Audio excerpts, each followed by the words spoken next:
All right, welcome to this training. Now, if you haven't already, make sure you click the link below to download the free worksheet that accompanies this presentation, because you're going to need it as you go through to really get the most out and maximize your AdWords campaign. So click the link below and then get started. All right, so the 7-step AdWords ROI process.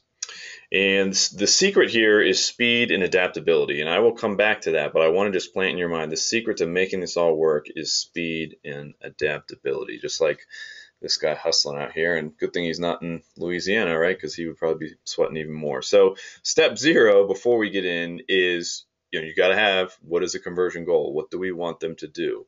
If you're an e-commerce company, very easy. We want them to buy. If you're not, then if you're a lead gen or a service-based business, well, you want them to contact you. And so you want to make sure that your conversion tracking is set up. And if you're using e-commerce, that you have revenue tracking inside of AdWords. That way you can see everything right up front, because without this, nothing else works. So again, I'm not going to dive into this because it's more advanced, so you should already know to have that up. But you can Google all about conversion tracking if you have questions on it. So first, step number 1 is we start with the landing page. Okay, so where are we sending the traffic? That's where we start. We don't start with the keywords. We don't start with anything else. We start with the landing page. And real quick, you want to check it to make sure, is there a clear call to action related to your conversion goal on that page? These are my friends.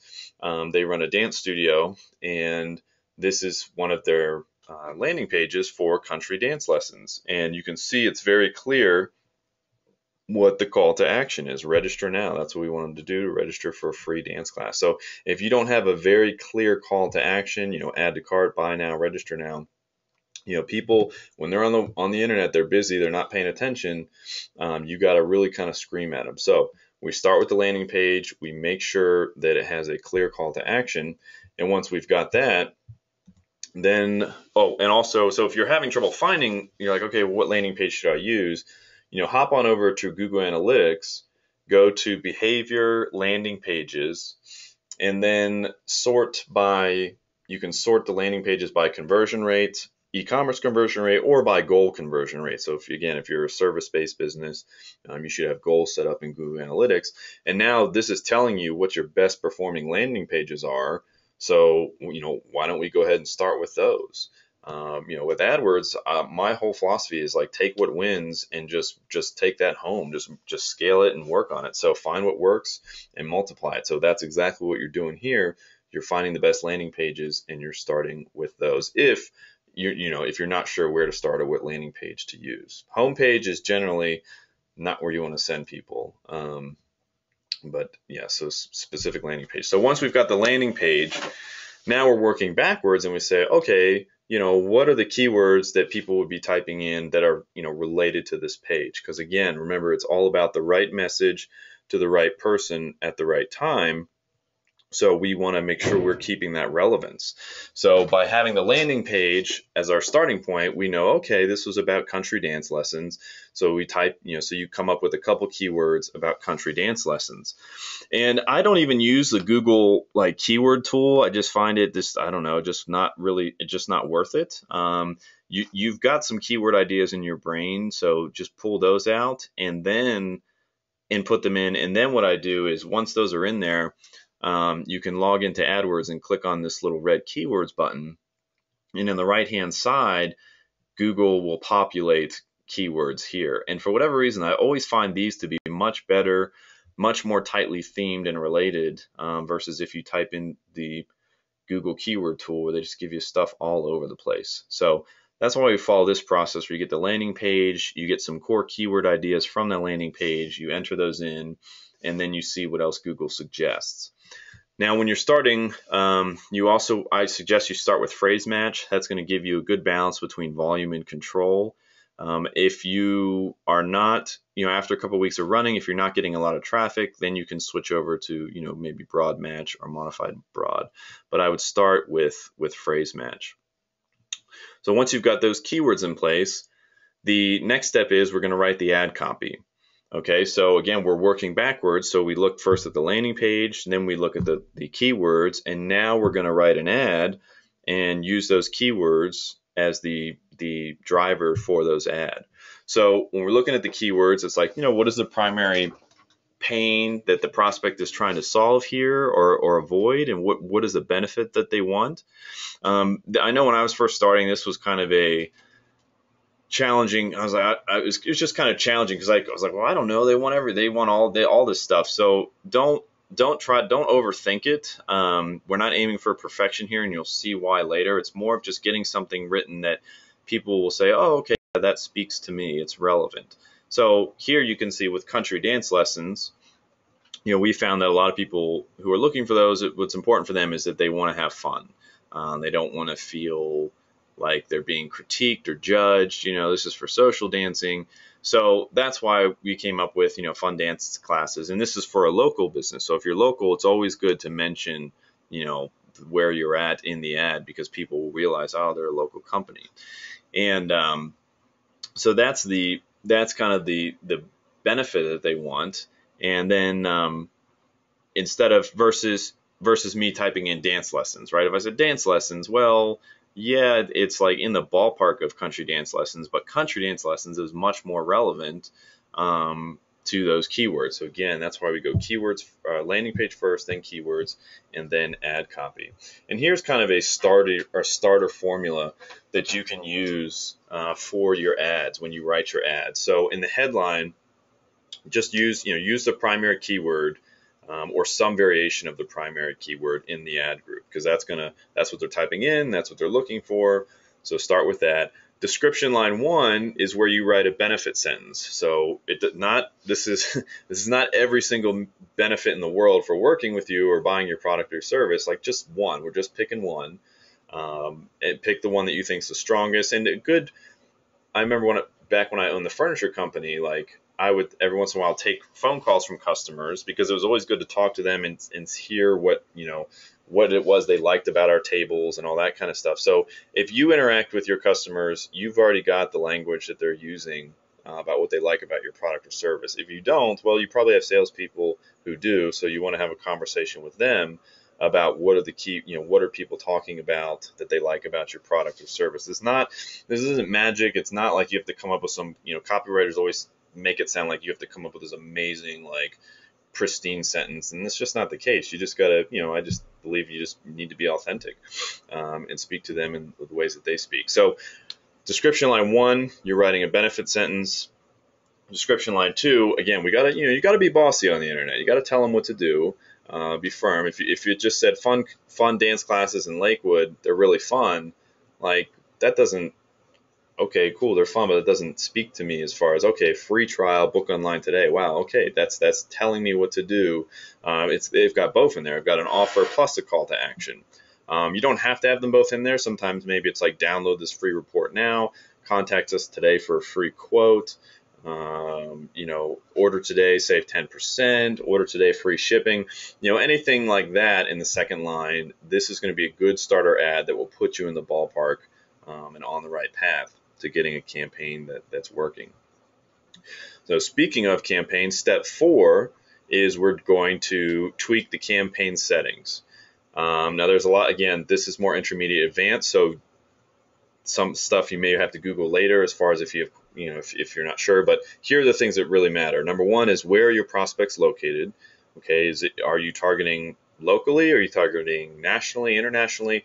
That's where you want to set this right now.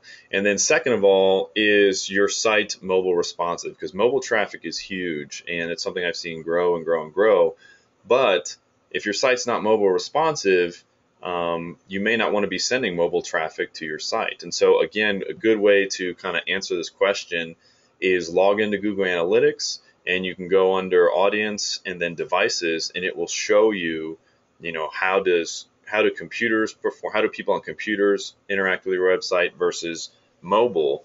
And we look at, we'll log in and look at conversion rate. So if the mobile conversion rate is terrible compared to the desktop conversion rate, well, then initially we're not going to advertise on it because it's not working. That doesn't mean later that it can't work, but again, we go after what wins first. So we build more cash flow, build our war chest, and then we can go out and take over other stuff later. So answering that question is where you'll tweak it in the campaign settings. And then just time of day. So if you are, if you're a service-based business and you're advertising and you only want people, people are calling in as their method of contact, you may not want to be sending traffic in the middle of the night when no one's there to answer the phone. You may want to stick it more to business hours, or if anything, maybe you just reduce the bid during the hours that you're closed, so they can still come to your site, and then they can call you, when you're open. Fifth step is we're going to add initial negative keywords. Okay, so negative keywords are just telling Google, hey, if anyone types this in, do not show our ad because it's not relevant. And here, again, you don't have to come up with a million because we're going to add more to these later, but just think of some generic stuff, especially, for the country dance here, we had, club, like, because people were looking for country clubs or something. So, that was a negative keyword. East Coast. These are all other styles of dances, so I put them in as negatives because I don't want people looking for those because they're not relevant. So start off again with, you don't need tons, but start off with at least at least 7 to 20 negative keywords that are not related to what it is you're offering. That way Google doesn't show your ad. And then we move into the biggest step of all, which is optimize. Okay, and one of the things is I've learned just from my own campaigns and campaigns for clients is, like, as soon as when you launch a campaign, as much as it would be awesome if you just launch it and like it's kicking butt and just making millions of dollars right away, like it doesn't happen. It never happens. Sometimes you launch a campaign that's like is winning very quickly or doing very well early on, but the process requires optimization. So that's why it's like, once you've gone through steps 1 through 5 and you've launched it, now we need to keep calm. That's probably actually the more part that I should have highlighted. So the goal of this phase is you want to quickly find what works. You want to tweak and test what needs help. It's kind of working, but it needs help. And then you want to trash any losers or dogs that aren't working right away. Just get rid of them because they're sucking out cash. So we do these in what I call passes, because it's all about, I'm sure if you've logged into AdWords, like, there's so many buttons and so many dials, it's like a Rubik's Cube, and there are a million things you can do. So we're not going to do everything. That's just not possible. So instead, we're going to focus on what matters the most. Okay, so we're going to do the 80-20 approach, and we want to turn the dials and crank the levers that are going to give us the most bang for our buck. And so the first pass has the best dials to turn, and that is testing a different landing page, writing new ad copy, and then adding negative keywords. And the process that we do is, every 7 or 14 days you run through and do this. So it's something that you should set up on your calendar, and say, okay, every 7 days or every 14 days, check the landing pages, check the ad copy. And it should be the same, like every Monday or every Tuesday, whatever it is, it should be the same day, because the reason I say 7 days is very specific, because people's purchasing behavior on Monday is when they're coming back to work and they're super excited, right? Everyone's so excited to come to work. No, when they're coming back to work, they're busy, they're answering emails from the weekend, versus Friday when maybe they got their paycheck and now it's the weekend and there's a concert coming up and it's going to be great. So to all those days, every day has a different kind of shopping customer mindset. So that's why you want to I like to have everything run for at least 7 days before I start tweaking it, so that it gets to experience that gamut. So depending on your traffic flow, every 7 or 14 days, you can adjust tweak the landing page as far as testing a different one or testing the ad copy. Testing the ad copy is the biggest lever that I've found, next to, well, probably the same with landing pages, but usually have less. Sometimes you may have less leverage there, as far as if you're not tech savvy and you have to do all this stuff to it, that's going to slow you down, and you don't want to bother with it. So ad copy you can test easily. Now, negative keywords, you can add those anytime you want. If you're just, as far as being consistent, it's good to tack them on to the every 7 or 14 days that you've scheduled into your calendar. And it's good to schedule it in, just schedule. I mean, this is marketing. This is what you use to grow your business. So if you're not a dedicated marketing guy and you're a business owner using AdWords, like, you need to set aside a time, an hour a week minimum to invest in this and use this as a starting point to grow your account. But the negative keywords, you can add anytime, because that's just going to stop bad ads from showing. But the ad copy and landing pages, you want to give at least 7 or 14 days between tweaks. So the second pass is where we're going to look at geography, time of day, and mobile devices. Now these, because this is a bigger pool, like it needs more time. You need more traffic to make a decision to say, okay, these are the cities we should be advertising in, or these are the states that we should be advertising in, or if anything, bid more. Because you'll find, for whatever reason, that certain cities and certain areas perform better for you than others, and you're not gonna. I mean, maybe you'll be able to guess it. I don't know, but after running your AdWords account for 56 days and so on, you'll be able to see, okay, we're getting a lot of sales from Pennsylvania. We're getting a lot of clicks from California, but no sales. So we need to either turn California off, which would be the simplest, or we can set up a separate campaign for California and write better ads that speak to something that's specific for them. Maybe it's a shipping issue, whatever. This is how you're able to see from AdWords, the different states and cities that you're getting performance from. Same thing for time of day. Or day of week. AdWords will allow you to show your ads, maybe it's only every Tuesday and Thursday. Or after reviewing your account of the past 56 days, it's like Monday through Friday are great and the weekends are terrible. So, okay, turn the ads off on the weekends, let them run Monday through Friday. And same thing with mobile devices. If you are targeting them, you'll be able to see, okay, how are they performing? What day of the week and stuff are they performing well? And you can make adjustments on that. But this is something, this is more of a broader stroke. It takes a little bit longer. So you don't do this as often as you do the first pass, which you can continually repeat every 7 or 14 days, as long as you're getting the traffic flow. And once you go through that, and you've got it, this is speaking just at the campaign level, right? Because we replicate this process for every campaign.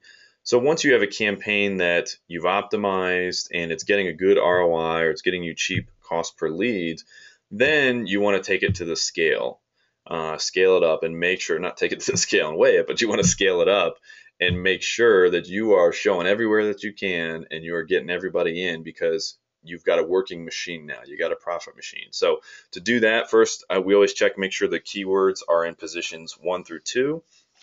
The impression share, which is a column that you can turn on in AdWords, is greater than 85%. That means you're showing up pretty much everywhere. And then also to scale, we start, if it's working in AdWords, let's move it over to Bing, because it's going to work in Bing. And there's a very easy way, like Bing just lets you import basically directly from AdWords. So just scale it. So once you've got it working, then we port it to Bing, and we're making sure we're showing everywhere, and you've got it. So the magic is in the process. So I like this little, I think it was a little cat here, lather, rinse, repeat. Yeah, right. But I want you to think of it, success with AdWords is a process. It is not an event. And it's something that, just like I teach my guys that I train for strength training, it is just like working out. Like, you don't go to the gym one day and be like, all right, I lifted weights, I'm done. It's like, no, sorry, man. Like, this is a lifestyle. So you're going to be doing it for the rest of your life. Now, you're not going to be doing it for 10 hours every day for the rest of your life, but it's something that you want to incorporate, because with AdWords, it's directly tied to growing your business and increasing your free time, which for me is the most important. But when you go in with the mindset that it's a process, not an event, you know what that allows you to do? It allows you to, make mistakes and realize they're not mistakes. They're just learning. They're learning tools.